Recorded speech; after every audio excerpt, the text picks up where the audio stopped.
to 10th of December. This is crucial to discuss this before the last day of activism on this particular topic, and we have two wonderful guests in the studio to have this discussion with. We have Mrs. OLAYINKA ODIBE, who is the Ogun State Coordinator, National Human Rights Commission. Thank you. Of course, we also have Barrister KAYODE OLAMIDE, the Senior Legal Officer, National Human Rights Commission. Thank you. So I think we mix up. Okay, definitely going to be addressing that. Very quickly, I'm not here alone. I have my colleague here in the studio, Tunde Olanio, to join in this discussion. This particular topic, we've been looking at it from different angles. And yes, we are going to be strict about it because it affects, girls and women, and of course, it's also extended to men. When we talk about ending violence against women and girls, there is an assumption that we're talking about men. That's an assumption, but notwithstanding, we're going to be breaking it down in this particular discussion. Let's start with Barrister KAYODE OLAMIDE, who is the Senior Legal Officer, National Human Rights Commission. I don't know whether we should look at it from we should start with the legal aspect of this particular topic, or you want us to check what the prevalence level is in Nigerian state as we have it now. Okay, before I go to the legal angle, let's look at the prevalence level. As it is today, violence against women and girls is on the rise. And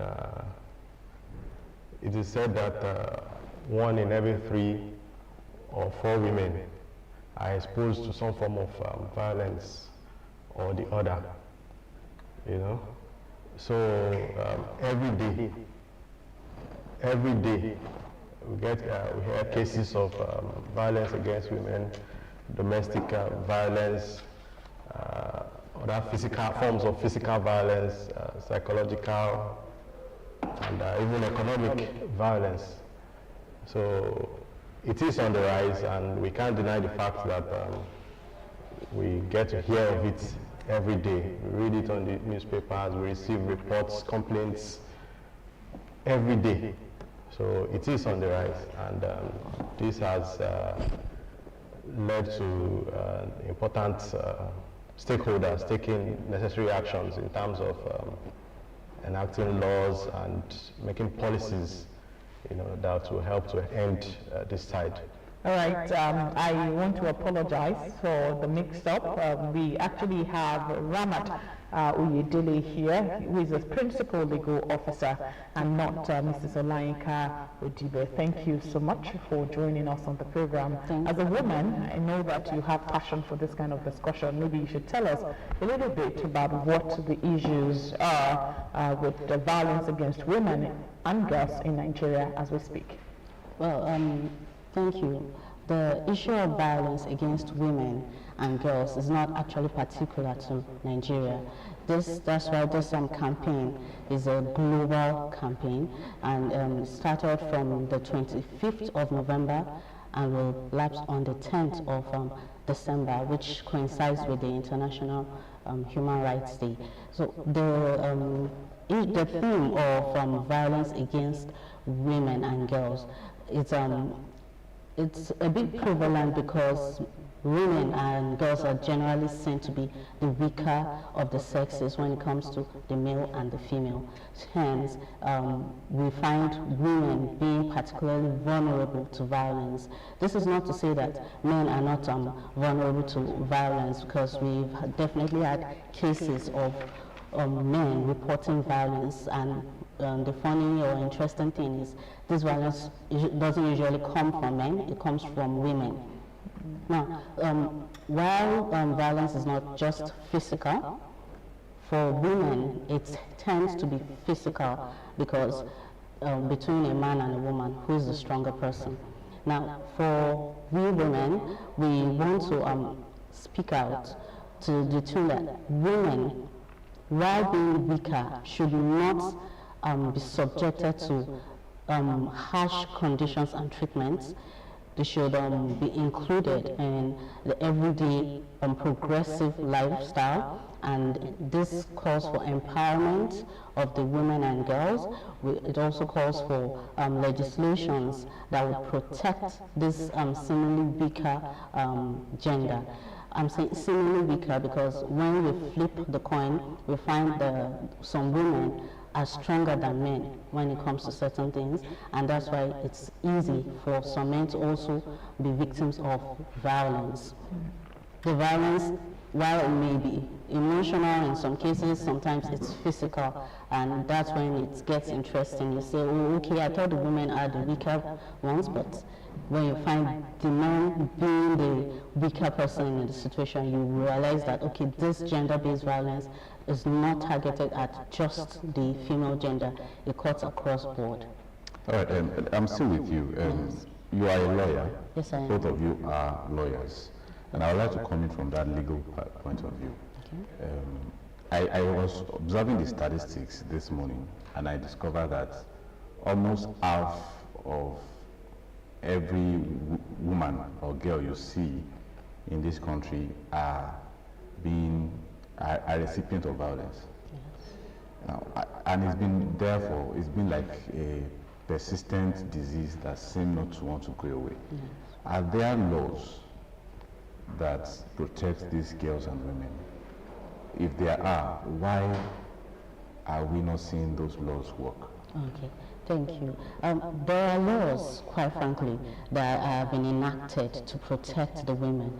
One of such is the Violence Against Persons Prohibition Act at the federal level, and then there's the law which is at the state level. And this law, while it's broad, it's cut across a whole section of different types of violence that could be meted out against people. We find that, yes, the laws are there, but people do not really know about these laws.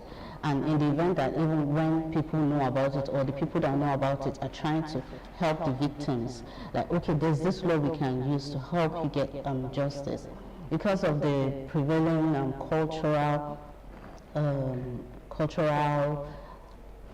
what the word is, yes, our belief system, the victims tend to shy away from getting justice using the laws. Our lawmakers have come together, agreed that, okay, this is a monster that needs to be eradicated, and we are working assiduously as a people to get rid of it. But it has to, we have to work together. Where the victims are not willing to come forward, to speak up against these acts that have been brought against them, there really isn't anything anyone can do. So that's why our campaign is to make sure people understand, you are the victim here. You can speak up, it's fine. And the law will take its course. But people have either lost confidence in the legal system or the law system that we have in Nigeria, or they are scared because of cultural beliefs that are holding them back. So we need to speak up against these belief systems that keep us back. All right, Barrister Kayode, I would like to speak to, because we just say gender-based violence, violence against women. To what, can you give us examples of the ones you've seen handled, cases you've handled, that to make us know the scope? Because for someone, a man that does not provide for his family doesn't know that that is a gender-based violence, especially to the wife. So give us the extent of the scope of what we're talking about. Is it only about physical violence? Okay, it's never about just physical violence. There are other aspects of violence against women, and but majorly we have physical violence, issues of domestic violence, the man beating his wife, and we also have cases of abandonment of wife and children. This is very common in Ogun State. You know, the husband, after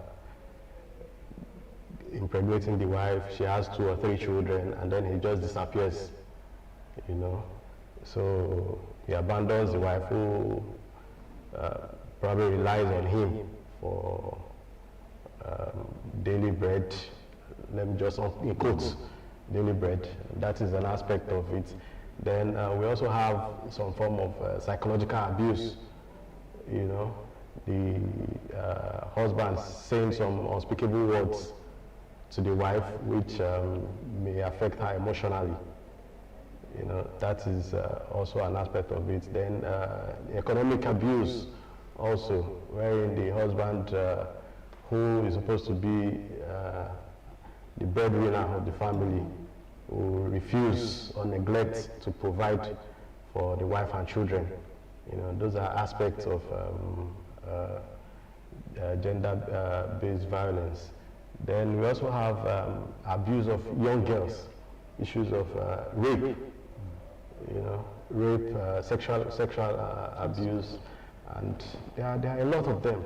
There are a lot of them which the women are subjected to. Are there some you want to add before Sinat comes in? Well, yes. For the psychological abuse that we spoke of, if we find out, okay, yes, the psychological trauma is created, but then it comes in from different angles. There's verbal abuse, whereas a partner says to the other things that keep haunting them, taunting them. It could be things from the past or conditions surrounding their present situation, and so that creates psychological trauma. Then there's the threat of physical harm.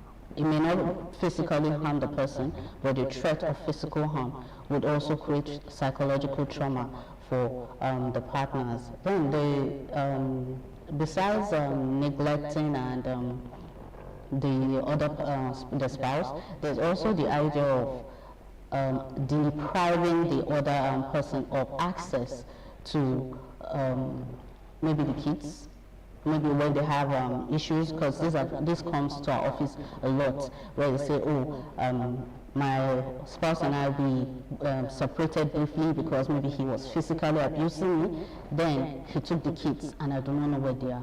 I have been trying to find them. I have no access to the kids. Or you may even have an idea where the kids are, but they just can't physically reach them.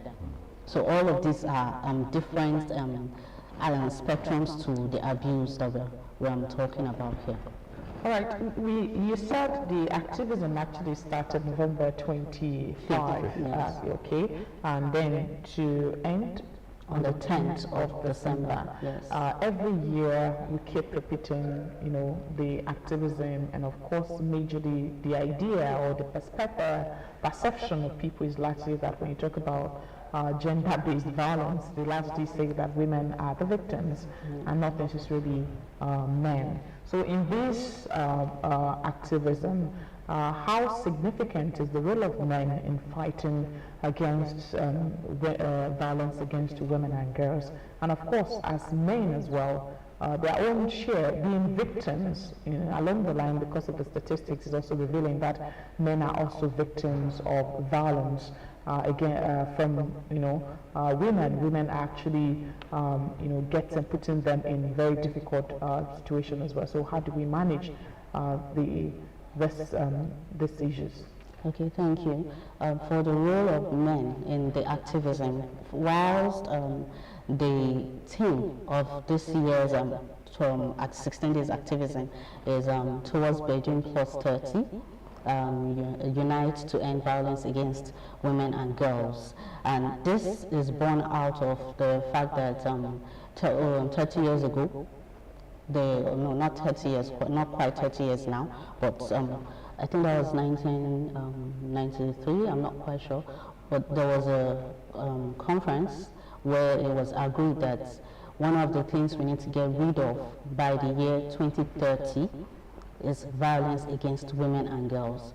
And that's because it's like a hydra that if you're not careful, to kill it. It will keep springing up different heads at different points. So the campaign started then, and it has been pushed, and we're trying our best to see that significantly by 2030, if we have not eradicated it completely, it will be to the barest minimum, violence against women and girls. Now, the role of men is that over time, it's been the men that have been directing violence to the girls and women. Hence, they need to educate the men on why they need to stop. They need to see it as a problem that needs to be taken care of, needs to be gotten rid of. So the role of men cannot be understated. The men, okay, let's start from the family unit. The man, being the figure, the father figure, will be the one to direct how the family moves. Now, if he has taken a stance against violence towards women and children, the girls, his sons will learn from that. And then it gets bigger. The family unit gets to the society, the community, the society, and then the entire fabric of humanity gets to understand that, okay, yes, we are targeting this, we are getting rid of this. That is on the one leg. The other leg, for those men that are actual victims of this same violence, they don't need to feel shy or ashamed about it. It's not their fault that they are victims. It's never the victim's fault. It's the perpetrators that need to either be sat down and need to understand that this does not work in our society. We can't accept this.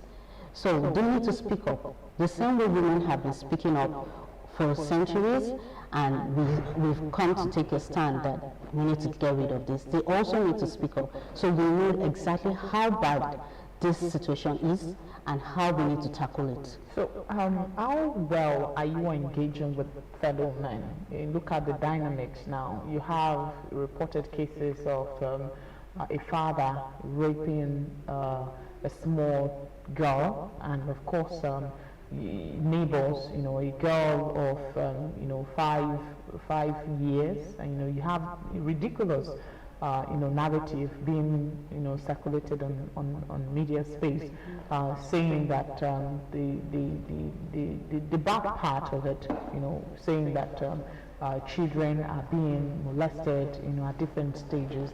And as a man that it's also that understands what this means to these children, how do you feel talking about it and addressing your own people, and of course?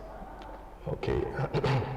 Well, I would say that it's really a terrible thing, and it's not so pleasant hearing about fathers raping their own children and raping the neighbors' children.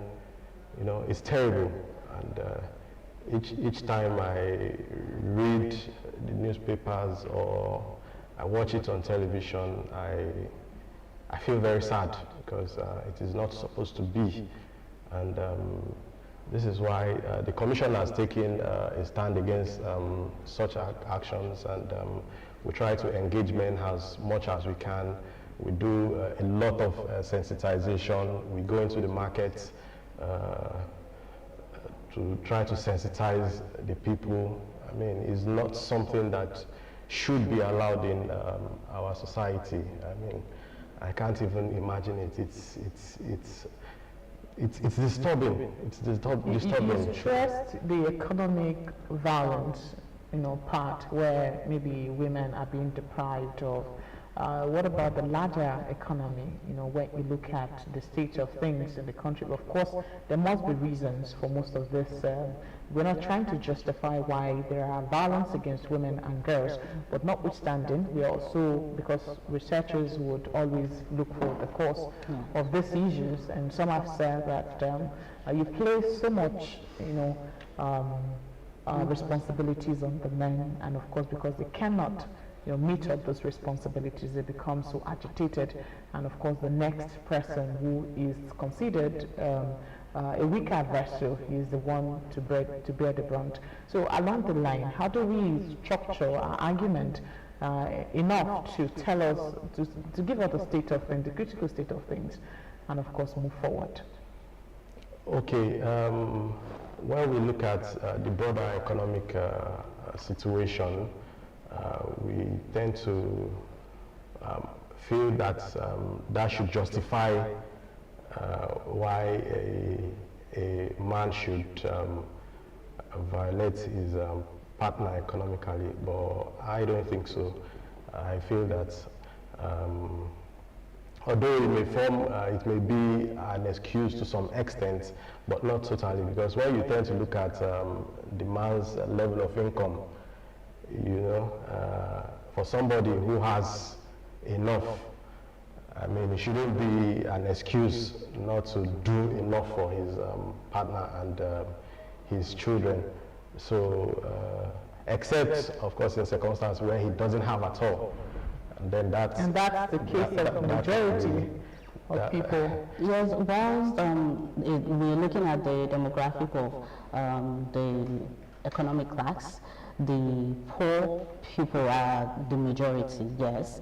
And we found that even when there is poverty as an indicator for violence, while people perpetrate violence, it is not an excuse. Yeah. It's not excusable completely, because if we are driving for economic empowerment of the women, and you find that in certain situations, women are the breadwinners.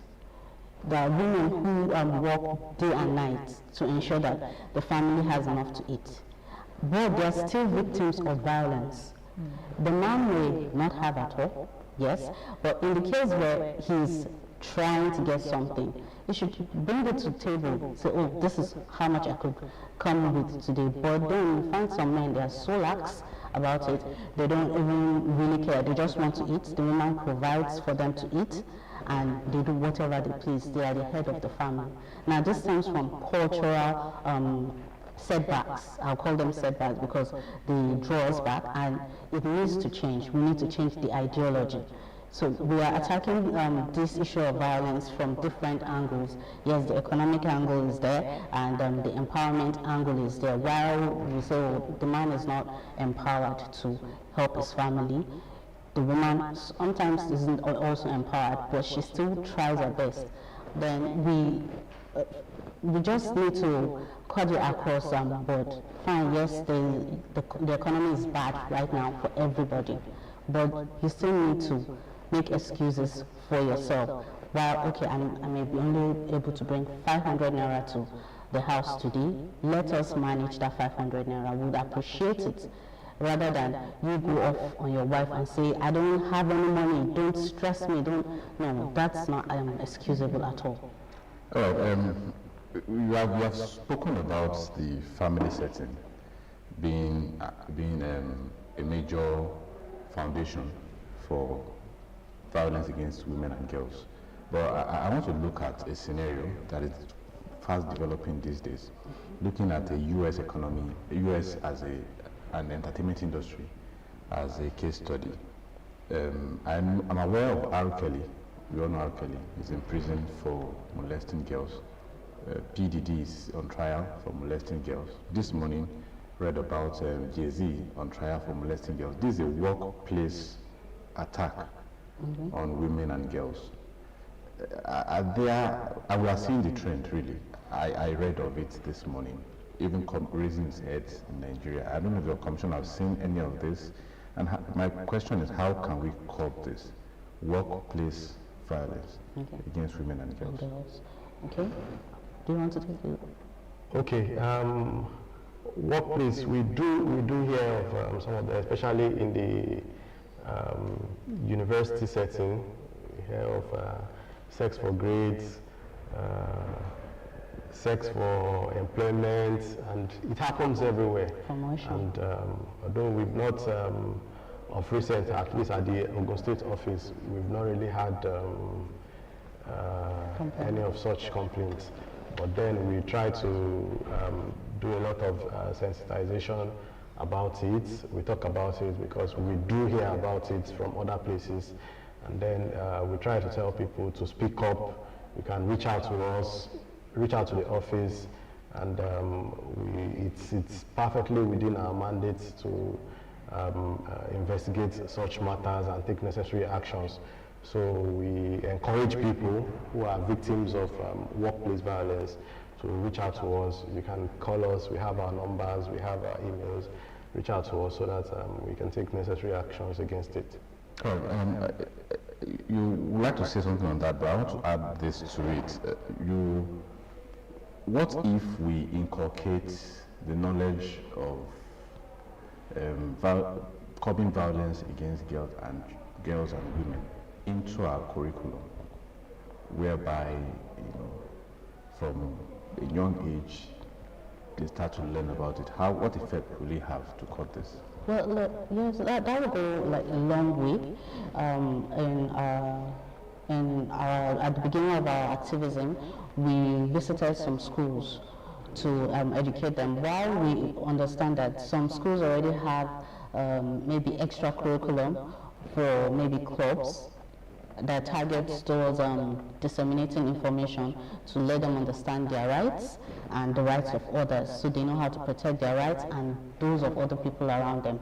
Engaging the students, we realize that, okay, while they may just know it on a broad plane, they haven't really had cause to look inward to understand that, okay, I may actually be experiencing violence here and there in my family, in the school, and we bring that to the fore in our campaign. But I appreciate that you said that if we inculcate it in our curriculum, it would definitely go a long way. It may just come in as a top topic or topic in social studies. So for instance, I'm not really conversant with the subjects that are being taught in school now, but if we could also have it as maybe an educational program that will air, and maybe in the evenings when students are presumably back at home, this will also go a long way in letting the kids know from an early age what violence is, how to understand it, how to curb it, and that will go a long way in assisting the world in attaining our goals for Beijing Plus 30. Is female genital mutilation a violence against women and girls? Women and girls, it is. And it is captured as a crime also in the Violence Against Persons Prohibition law of Ogun states. So it is definitely a crime. It is a violence against women and girls, and it should be stopped. While we understand that sometimes this stems from cultural beliefs or maybe religious beliefs, it has not been beneficial to anybody, not even to the people who are perpetuating it. It has not been of any help to anybody, so it needs to be stopped. Cultures that are repugnant to natural justice need to be eradicated from our society. All right, Barrister Kayode Olamide, we've talked about the need for men and women to be educated and enlightened with this, with respect to this particular topic. We've also seen that we are in a very peculiar society where you have it being said that it's a patriarchal society, and of course you see all kinds of atrocities being committed. They say because it's a men-dominated society, nothing you can do absolutely nothing about it, even though there are laws to checkmate these activities. How much of the message do you think can go a long way in changing the narrative with all this societal belief or construct? You say you have immunity as a man, sort of, and of course you do not want this to happen to girls, or you do not want this to happen. We talked about workplace violence now. We talked about, you just also mentioned that of the institutions where sex degrade is also a thing that we get to hear of, though there are legislations, but you're just moving in circles along the line because there is a perceived notion of who we are as a people of African origin, and of course I don't know if that would change anytime soon to get better results along the line. Of course, it will change. It will, in fact, things are changing, and we won't be leaving any stone unturned, because we'll be going all out to ensure that violence against women is brought to a halt. And aside from the sensitization we keep on doing, and we also try to follow up on cases and ensure that perpetrators are prosecuted and if need be sent to where they ought to be, because people who do that shouldn't be walking freely among others. Okay.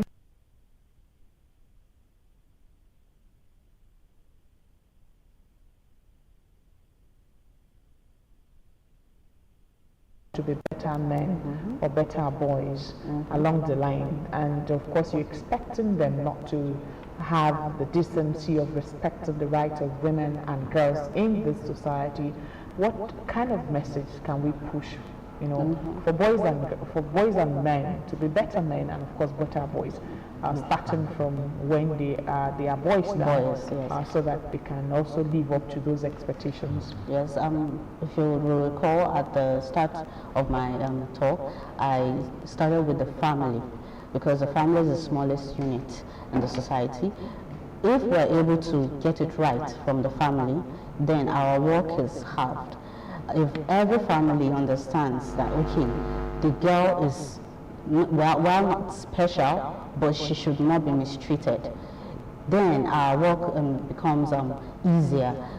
For our commission, we've engaged relevant stakeholders. We've engaged the Ministry of Women Affairs. We've engaged CSOs on the need for us to drive this point home in our sensitization, in our drives that we go on in our communities, the markets, the parks where people are usually concentrated. So the men get to understand that they have the bulk of the work to do. If they are understanding our message right, they will pass it on to their children, the boys. When we go to the school and the boys get the message, they take it back home with them, pass it on to those who are not in that school at that point, and that way the information goes round. There is this particular example I would like to cite. There was a flyer, circulating social media recently, and particularly from the Ogun State Command of Nigerian Police, and it was directly saying that most of the ritual killings is actually linked to hookups, by gay girls, that they involved in this and that, and they were specifically saying that parents should, be able to discipline their children enough to be, especially the emphasis was lastly on the girls, and of course you see the girls being the victims, and of course along the line the message is not balanced along the line. So that kind of information along the line, she started listed as a PRO, started also doing a lot of things to sensitize the people. So what do you think about that? Well, but of course, before you respond to that question, maybe we quickly go on a break, and when we return, the program continues.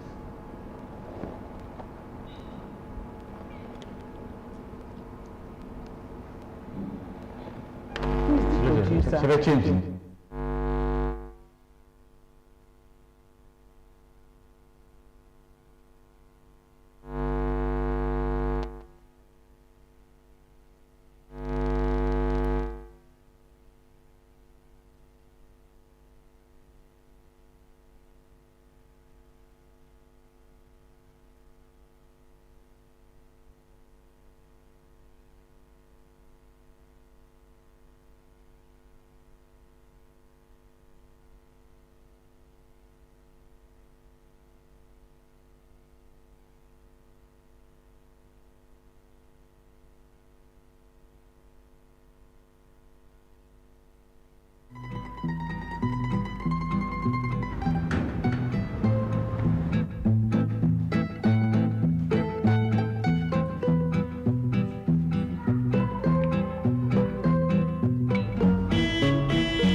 is what happens when we elect public servants and don't tell them what to do for us.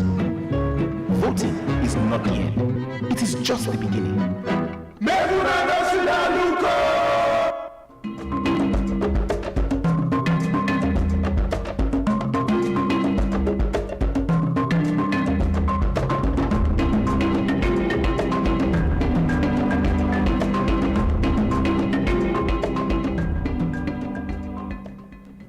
Welcome back. This is still Neil Don on Ogun State Television. We'll be engaging Mrs. Ramat Oyedele, who is the Principal Legal Officer, and of course Barrister Kayode Olamide, the Senior Legal Officer, National Human Rights Commission. We're talking about ending violence against women and girls.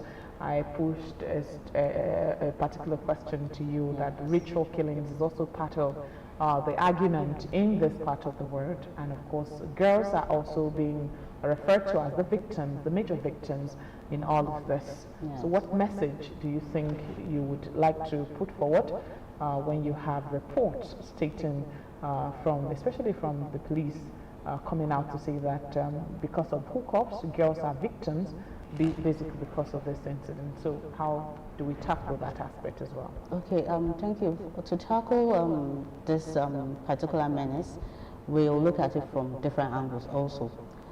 Why are the girls into hookup in the first place? Is it that their parents have neglected their duties towards the girls, in which that would be a crime? It would be contrary to the child rights law if the girls are seen to be children. But if they're adults, we would also want to understand why are these women into hookups. If we're able to understand that, we would be tackling that particular issue and so providing solutions to that. Then there's also the angle of why are they into rituals? The people that are into the rituals, because it could be girls, it could be boys, but prevalently it's the boys that are into the rituals. Why are they into rituals? Then we find that they say, oh, they're trying to get rich quick, they're trying to make money, and we want to understand to what extent are you trying to get this money? Is it you have financial issues? Do you need to start a business? Do you need loans? If we can find out where the economic angle comes in and we tackle it from there. Otherwise, we'll still have to keep on preaching our gospel to the family, to the parents, to the girls, to the boys. The moral fabric of our society needs to be maintained. If we are putting that first, then the issues of hookups will be on the decline. The issue of ritual killings will be on the decline because everyone would move at a sensible pace to get where they want to get to. But because we find that everybody's trying to get rich quick, everybody's trying to make it large, that's where we have the issue coming from, and then it gives birth to this violence that we're talking about here. So our preaching will also go towards the angle of parents, do your due for your kids. If the parents are doing what they're supposed to do, I believe girls would not have reasons to go into hookup. And that will start from there. I don't know if Olamide has anything else to. Okay, for me, I'll be looking at it from the legal angle. When you talk of ritual killings, it is especially targeted against women, apart from the fact that it is some form of gender violence. It is also a crime, and it is something that should be punished in accordance with the law. So that is... Mr. Oyedele, I will come to you, Yes. but let me address Barrister Olamide first. One of the basic foundation, one of the basic roots of violence against girls is in the family. And it's, the little knowledge I know, it's from the imbalance in the knowledge of the Holy Book, both for Christians and for the Muslim. Most men take it to the extreme of what the Holy Book says their role is in the family. Now, my question now is, how are you involved in spiritual heads, imams, affairs, pastors, to give a balanced teaching, orientation, because these people go to these religious houses at one time or the other. Do you have a relationship with those people to give them, so that they will know what they are doing, what their supposed roles are pertaining to their wives and their girl child? Okay, like I said earlier, we'll be leaving no stone unturned.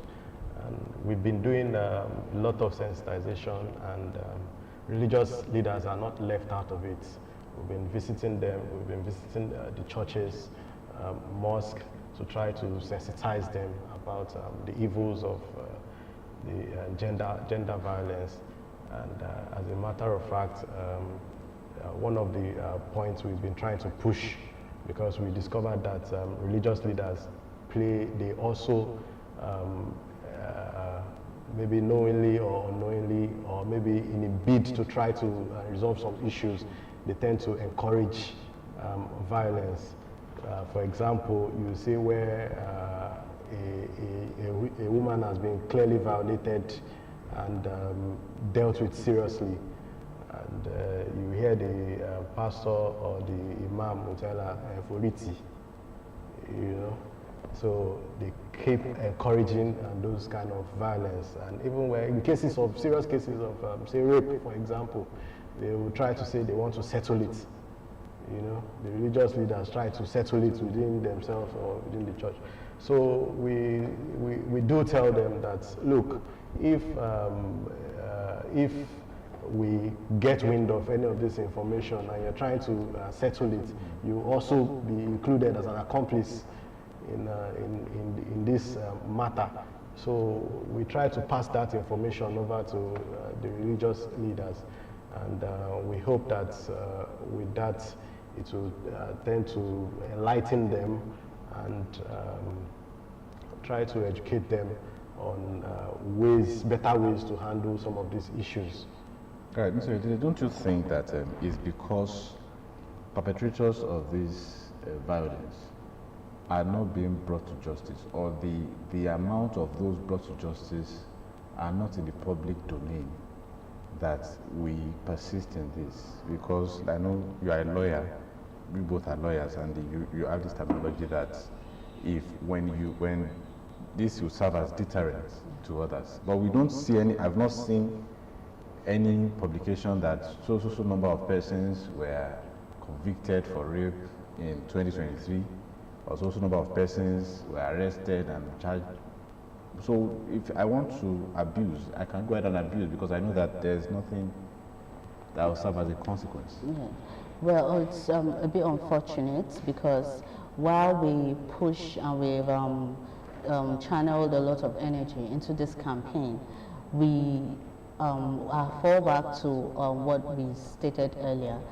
People do not come forward for whatever reasons they have. They tend to manage or want to resolve the issues without involving the people they should be involving, such as the case, as my colleague said, of going to their religious leaders to try and resolve issues that are crimes, issues that should be brought to the attention of the authorities so that we can prosecute, to serve as deterrent. If you go to the court, we were at the Chief Judge's office a few days ago, and the statistics we got of the volume of cases for various different other teams was really high, while that of this issues of violence against women and girls was really low, it was abysmal. And this brings to fore the fact that people don't want to talk about it. They'd rather die in silence.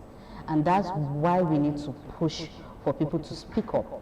Speak up, even if you're seeing it happen to somebody else. Speak up, because that will help the entire community, the society, understand that this is a menace that we are targeting, and we are going to overcome it. All right. Speaking up is the major point of conversation, yes, both male and female. So it's important you face any form of abuse or any form of violence to always speak up. That's when you get the statistics right. Yes. And of course, deal with the issues based on how it is happening. So thank you so much, Ms. Ramat Uyedele, Principal Legal Officer, for being a part of New Dawn today. Thank you. And I also want to appreciate Barrister Kayode Olamide for coming here. He's a Senior Legal Officer, National Human Rights Commission. Appreciate you for joining our conversation, of course, giving us your insight on this particular topic. We hope next year we'll be recording lesser number of cases of violence against women and girls. I hope so too. Today we have to All right, we have to go. Thank you so much for being there. Thank you for standing with us since New Dawn started. And tomorrow, the Yoruba version comes up, and Wednesday, another team will be here to present to you the informative and educative program on TV, and that's New Dawn. Until then, on behalf of the producers and my co-anchor, I'd like to say bye-bye.